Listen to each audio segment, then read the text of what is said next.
अपने तरफ से तो वो फिर दोबारा रिपीट कर लो। जिसमें जानने का सामर्थ्य है, जानने की क्षमता है, जो जान सकता है, उसी को आत्मा कहते हैं। इस सामर्थ्य वाला असंख्य, जो हमारे और आपकी गणना में नहीं आ सकता, लेकिन प्रति आत्मा ईश्वर की गणना के अंतर्गत है और हमारी गणना में आ नहीं सकता। अब आता है कि ये कहाँ से आती हैं। विचार करो, इसको बनाने का आज तक कोई मटेरियल है ही नहीं जिससे जनरेट हो सके, तो ये बनती ही नहीं। इसलिए इसको अनादि कहा गया है, जो बिगड़ नहीं सकती, जिसका विनाश नहीं हो सकता, इसलिए इसको अविनाशी कहा गया है। रेणु जी म्यूट कर दीजिए ना दीदी। जी, तो उस स्वभाव वाली सत्ता को आत्मा कहते हैं। इसी प्रकार से असंख्य, जिसकी कोई गणना की नहीं जा सकती है, आत्माएं हैं। अब ये थी, हैं और रहेंगी। ना एक कम होती है कभी, ना एक कभी बढ़ती है, क्योंकि जब जिसका खंड नहीं हो सकता है, जो अखंड है, तो उनका विनाश तो हो नहीं सकता। जब विनाश ही नहीं हो सकता तो वो खत्म हो ही नहीं सकती, वो जैसी है वैसी रहती हैं। और उसको बनाने का कोई मटेरियल है नहीं, तो जिससे कोई बन भी नहीं सकती। तो ये मान लिया जाता है कि ये अनादि हैं, अनंत हैं, ये अविनाशी हैं। अब अभी आपने प्रश्न किया है कि ये कहाँ से आ रही हैं, इतनी आत्माएं बढ़ रही हैं। नहीं मेरे भाई, बढ़ नहीं रही हैं, लग रहा है। एग्जाम्पल के तौर पे एक बार बताया गया था, 6 ढेरी हो, जैसे हम 6 आदमी हैं, सबके पास 100-100 रुपए हैं। अब बराबर है सबके पास। अब उसी में से हमारे से आपने 1 रुपये ले लिया, आपके पास 101 हो गए। किसी ने हमारे से 10 रुपये ले लिया, उसके पास 110 हो गए। किसी ने दूसरे से भी 10 रुपये ले लिया, उसके पास 120 है। अब उसके पास 90 हो गया, हमारे पास 90 हो गया। और 90 वाले ने 30 और किसी को दे दिया, उसके पास 60 हो गए। इसी तरह से आत्माएं सेम है।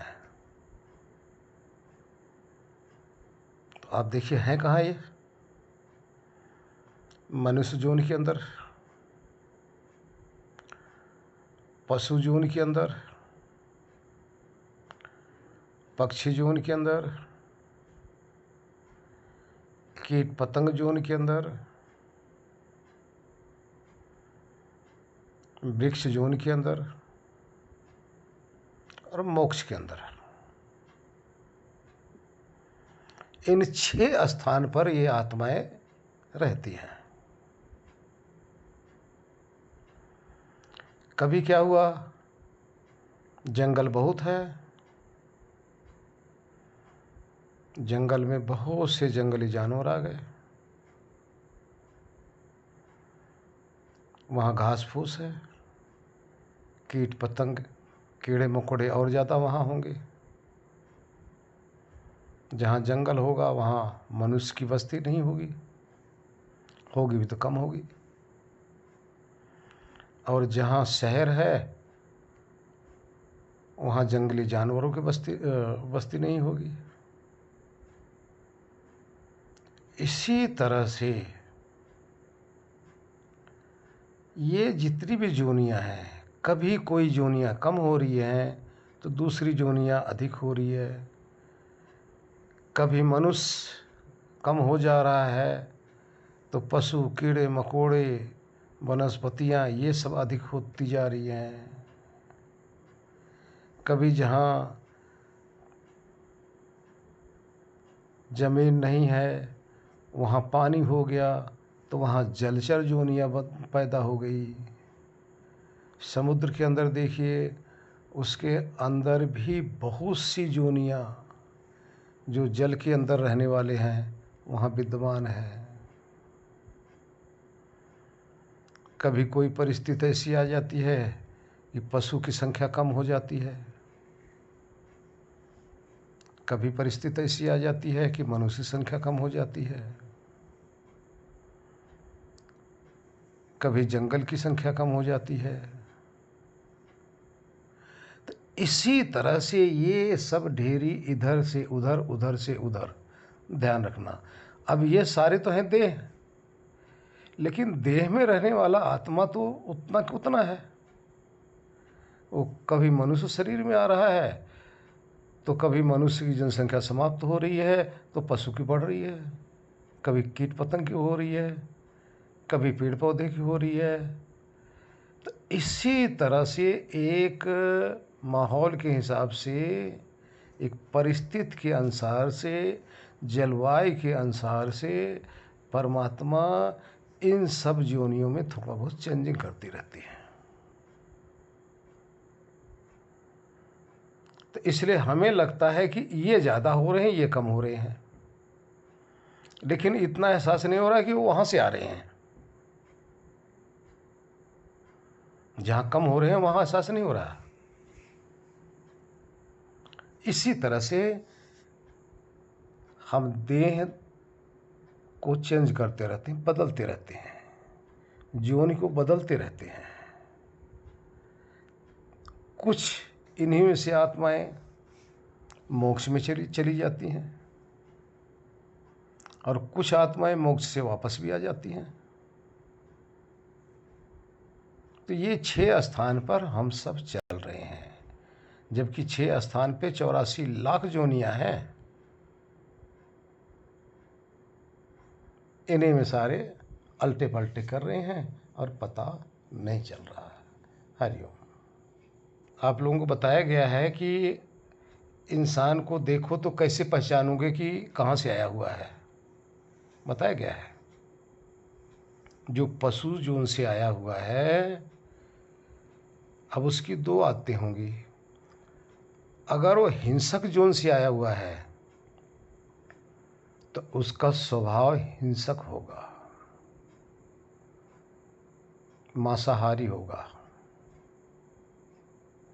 अगर सात्विक पशु जोन से आया होगा तो उसका स्वभाव सात्विक होगा। इन दोनों प्रकार का स्वभाव होते हुए भी उसके अंदर कुछ और आचरण होंगे। वो आचरण बताया गया है: आहार, निद्रा, भय, मैथुन। ये 4 प्रक्रिया के अंदर जो मनुष्य रमा रहता है तो ये मनुष्य जोन से डायरेक्ट आया हुआ आत्मा है। ये डायरेक्ट पशु जोन से आया हुआ है। ये उसकी पहचान है, क्योंकि पशुओं में आहार, निद्रा, भय, मैथुन, इसके अलावा उसको कुछ नहीं आता। लेकिन जो एक बार मनुष्य जोन में आकर फिर दोबारा मनुष्य जोन में आया है उस स्वभाव से में चेंज मिलेगा कि उसके अंदर कुछ न कुछ सभ्यता मिलेगी, पशुता नहीं मिलेगी। आप देखिए ना, पशु की तरह तो खाने के लिए सारा दिन कमाते हैं, खर्राटे मारते हैं, बच्चा पैदा करते हैं और एक दिन मृत्यु को के गले लगा के चले जाते हैं, मृत्यु उनको उठा लेती है। तो हैं तो पशु ही ना, जिनको इस मनुष्य शरीर में आने के बावजूद भी ये अकल नहीं आई कि हमें ये मनुष्य देह मिला किस लिए है। जो नहीं सोच सकता उसके अंदर पशुता ही है। जिसमें एक सोचने का अगर सामर्थ्य है तो उसके अंदर मानवता है। इस तरह से हमें सोचना चाहिए। हरिओम। देखिए, पहले भी बताया गया है, 1 सेंटीमीटर ये मास है, इसके अंदर इतने सेल्स हैं, लगभग में 10 करोड़ सेल्स पाए जाते हैं 1 सेंटीमीटर के अंदर। वो जो सेल्स हैं, जिसको सेल कहा जा रहा है, इनको जीवाणु कह लो, कीटाणु कह लो, कोशिका कह लो, जो मर्जी कह लो, लेकिन सभी शरीर का जो संचालन हो रहा है इसी सेल्स से हो रहे हैं। एक एनर्जी है और ये जो आप अन्न, दूध आप आदि सब खा रहे हो, उससे सब बन रहे हैं और डिस्ट्रॉय भी हो रहे हैं। ऐसे नहीं कि ये इसी में रह रहे हैं, जनरेट भी हो रहे हैं, डिस्ट्रॉय भी हो रहे हैं। और वही समस्त आत्माएं एक शरीर के अंदर असंख्य सेल्स शरीर को सहायता कर रहे हैं, जिससे हमारा जीवन चल रहा है। लेकिन जो जीवन जी रहा है वो जीने वाला आत्मा एक है और उसकी सहायता करने के लिए असंख्य आत्माएं हैं इस शरीर के अंदर। कोई मानने के लिए तैयार नहीं होगा, लेकिन फिर भी थोड़ा सा प्रूफ देता हूं। इसी शरीर में से नर मादा के मिलन से हमारी आप जैसे नई शरीर भी तो आती है। अगर इस शरीर के अंदर ऐसी आत्मा ना हो तो नए शरीर का धारण कैसे हो सके, विचार कीजिए। तो इससे तो प्रूफ होता है, प्रमाण हो जाता है कि इस शरीर के अंदर हमारे से भी अलग बहुत सी आत्माएं हैं जो गर्भ धारण करके, जैसे हम लोग आए हैं इस संसार में जीवन जी रहे हैं, प्रतिदिन लाखों की तादाद में आ रहे हैं। ये आपके सामने प्रूफ आ जाता है। हरिओम जी। चेतना युक्त आत्मा। देखिए, अब इसके अंदर कोशिकाओं के अंदर जो आत्माएं हैं, इसके अंदर प्रकृति से मिश्रित हैं। जो कोशिकाएं हैं वो प्रकृति से मिश्रित, प्रकृति का उसमें भी एनर्जी है, ध्यान रखना, और चेतन एनर्जी भी है। जड़ एनर्जी, चेतन एनर्जी दोनों उसके अंदर है, तब जाके कोशिका आपकी काम कर रही है। लेकिन आत्मज्ञान क्या है? जड़ एनर्जी से चेतन एनर्जी को बिल्कुल शुद्ध रूप में अलग अनुभव करके उसको निखार लेना। किससे? इस जड़ से। अब आपने मोक्ष की बात कहे, मोक्ष में जो प्योर आत्माएं हैं, जैसे समाधि में आप लोगों को बताया जाता है कि समाधि अब आपकी जब लगती है तो आप जो शेष रह जाते हैं, जहाँ किसी भी प्रकार का अपने सिवा कोई ज्ञान नहीं रह जाता, वो होश युक्त आपका स्वरूप है, वही आत्मा की सत्ता है, वही आप हैं।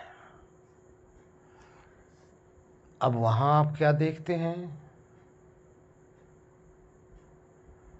बिना आंख से देखने का सामर्थ्य आपके पास है, लेकिन देह में जब कैद होते हो तो बाहर देखने के लिए अब आपको इस स्थूल आंख की आवश्यकता पड़ जाती है। आपके अंदर सुनने का सामर्थ्य है, ये आपका स्वतंत्र स्वरूप है, लेकिन जब आप परतंत्र होते हो यानी देह में कैद होते हो तो बाहर से सुनने के लिए, बाहर को सुनने के लिए आपको कान की जरूरत है। इसी प्रकार से समस्त इंद्रियों का जितना भी कार्य है, ज्ञान इंद्रियों का,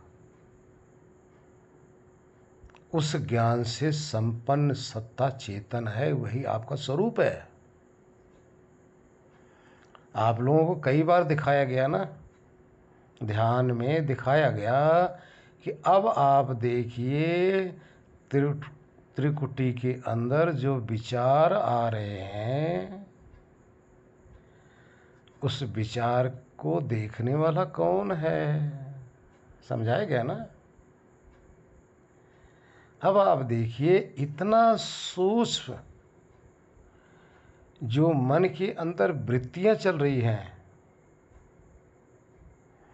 दुनिया में कोई ऐसा साधन, वो इंस्ट्रूमेंट नहीं बना जिससे मन की वृत्तियों को नापा जा सके या देखा जा सके।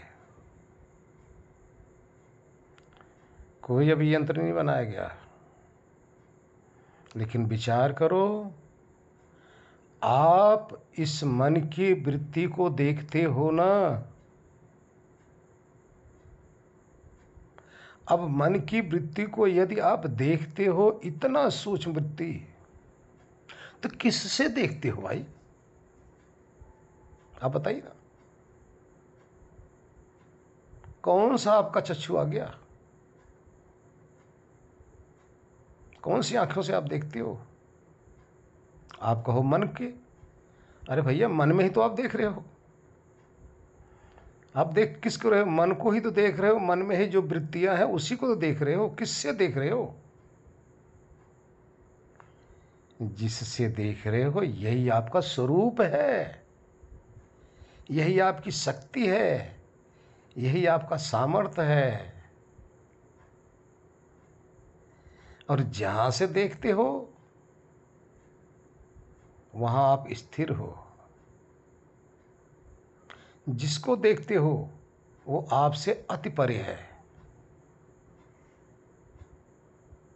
आपको कई बार दिखाया गया ना, ये देखिए, ये आपको, और इसको आप देख रहे हो। जहां हो बस इसी को संभाल, इसी को कंट्रोल कर लो, इसी को कैच कर लो, इसी को पकड़ लो। तो अब आई मोक्ष की बात। मोक्ष में यही स्वरूप आपका शुद्ध स्वरूप, जिसके अंदर किसी भी प्रकार का बंधन नहीं, बंधन रहित स्थिति है। उस स्थिति में आप बिना कान से सुनते हो, बिना पांव से चलते हो, सारा ब्रह्मांड आपका है, उसी परमात्मा में रमण करते हो। इसकी आयु भी बता दी गई है, 31 नील, 10 खरब 40 अरब वर्ष। तो ये आपका स्वरूप है भाई। अपने शुद्ध स्वरूप में आइए, अपने शुद्ध स्वरूप का अनुभव कीजिए जो अविकारी है। हम आप लोगों को आपके अविकारी स्वरूप का अनुभव कराना चाहते हैं। लेकिन हाँ, ध्यान रखना एक बात, सारा अनुभव करने में आप समर्थ हैं। आपके लिए सहज है, बहुत आसान है। लेकिन सबसे अगर दुनिया का कोई कठिन काम है, आंख बंद कर होश युक्त होकर घंटों बैठना दुनिया का सबसे मुश्किल काम है, बहुत मुश्किल काम है। सारा काम अगर दुनिया को दे दिया जाए, आप पहाड़ तोड़ सकते हो पूरे जीवन भर में। लेकिन आपको ये काम दे दिया जाए कि आंख बंद करके बस कुछ मत करो, बस अंदर गोते लगाओ, नहीं लगा पाओगे, ऊब जाओगे।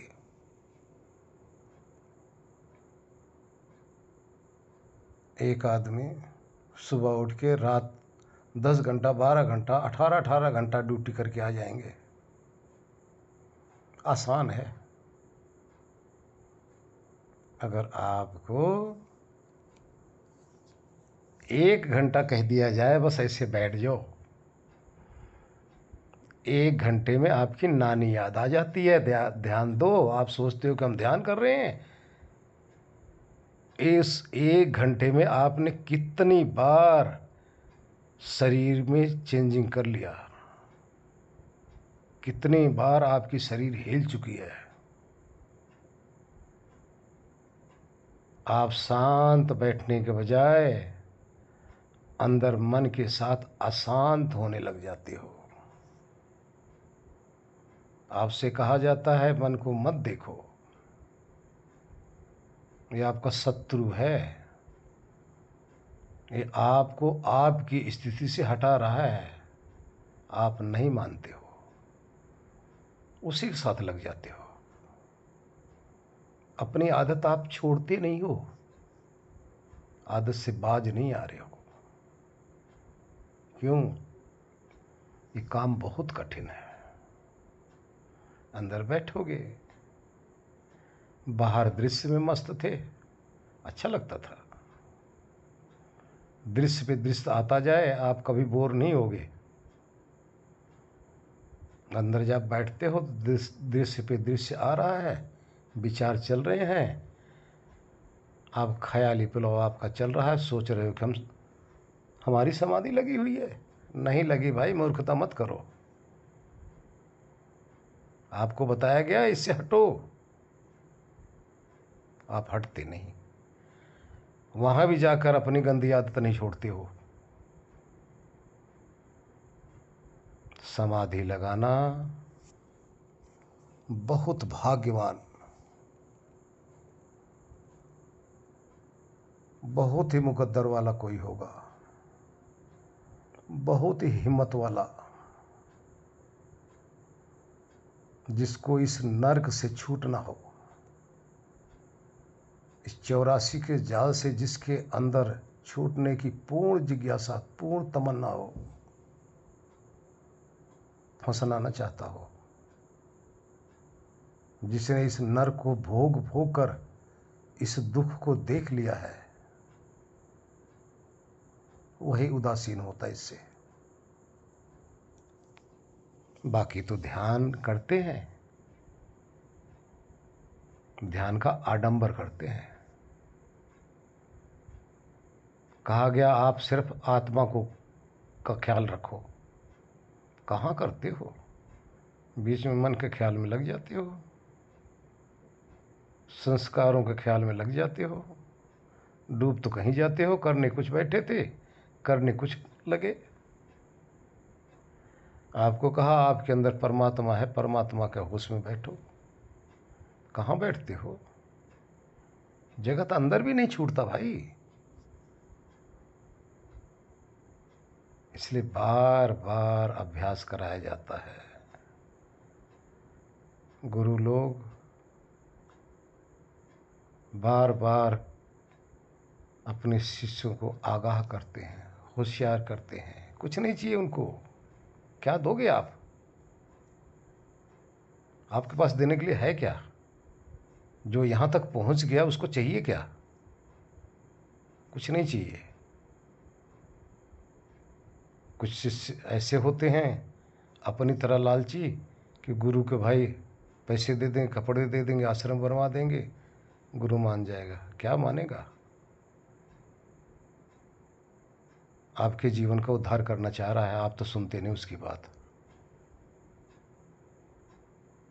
इसलिए गाइड जैसे आपको बताता है उस पे ध्यान दो।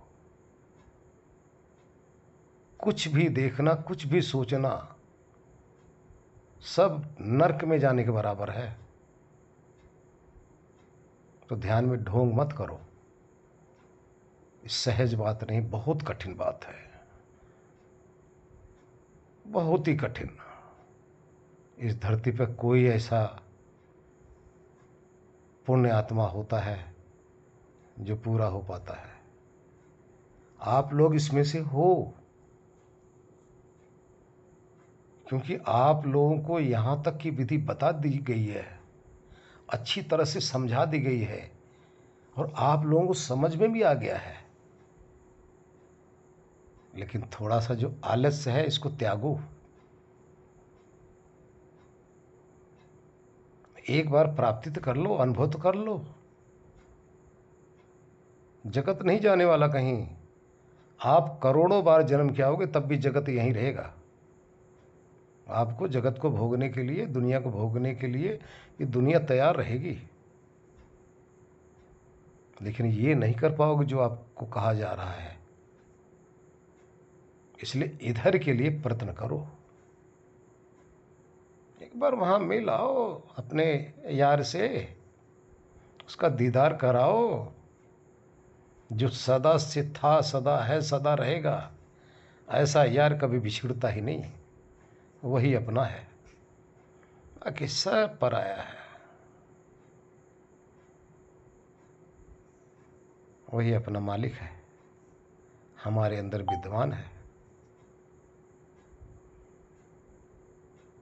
तो इसलिए और कोई प्रश्न हो, आपको अच्छा लगे हम नहीं बोलेंगे, ईश्वर को अच्छा लगे, परमात्मा को महसूस हो कि हमारे बंदों को सही मार्ग दिखा रहा है। हमारा साथी वो है। आप लोग परमानेंट साथी नहीं हो, ध्यान रखना। आप लोग तो आज हैं, इसलिए तो आचार्य जी आप आज हैं, कल ग्रुप छोड़ के चले जाओगे, क्या भरोसा। आज आ रहे हैं, कल के नहीं आएंगे तो क्या भरोसा। तो आप हमारे परमानेंट साथी नहीं है। परमानेंट साथी मेरा मालिक है, उसके सामने खड़ा होकर हम कोई झूठ नहीं बोलेंगे। जैसी उसकी लीला जी है, गुरुजी जैसी उसकी रचना है, वही बोलेंगे। हरिओम।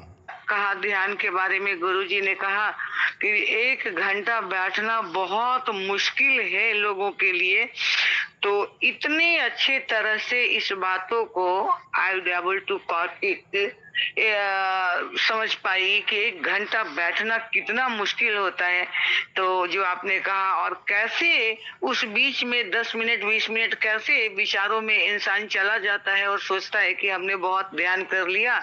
और ये जो आपने कहा ना, वो मैं तो हर बातों को गुरुजी वो सुन रही थी कि वो कह रहे हैं ठीक ही जी। और यही कहते कहते विचारों को जैसे देखने की जो बात आती है, तो गुरुजी जब विचार को देखने लगते हैं, जैसे जब विचार को देखना शुरू करते हैं तो फिर विचार नहीं रहता, या तो देखना प्रक्रिया रहता है या फिर विचार रहता है। जैसे एक साथ दोनों नहीं होता। जैसे लगता है कि जब देखने पे अटकते हैं तो विचार गायब हो जाता है वो उस वक्त, और तब विचार का केवल स्मृति रहती है। हम डायरेक्ट एक साथ देखते हैं। मैंने ये कोशिश करके इसको देखा है अपने अनुभव में कि विचार को देख नहीं पाते। विचार जब स्लिप कर जाता है पीछे, तब ये समझ पाते हैं कि वो ये विचार गया है। जी देखिए, जिसका विचार शांत न हो रहा हो उसके लिए एक और विधि मैं बता देता हूँ। आप सिर्फ ये देखने लग जाओ कि विचार उठ कहाँ से रहा है, विचार अपने आप शांत हो जाएंगे। क्योंकि विचार को उठाने वाले सिर्फ आप ही हैं। जी जी आपके द्वारा विचार उठाए जाते हैं और आपको पता नहीं होता। जी इसी अज्ञानता के कारण से विचार उठा उठा के और आप समाधि के नाम पे अपने आप को धोखा देते रहते हो, ध्यान के नाम पर अपने आप को धोखा देते रहते हो, विचार खुद उठाते हो और फिर सोचते हो कि विचार चल रहा है। अब विचार करो ना, विचार को देख क्यों रहा, क्यों देख रहे हो भाई? तो विचार हम्म। कहाँ से उठ रहा है ये देखना बंद कर दो, विचार नाम की कोई चीज़ नहीं रहेगी। हरिओम। मैं उस पे आ जाती हूँ जहाँ से विचार उठता है।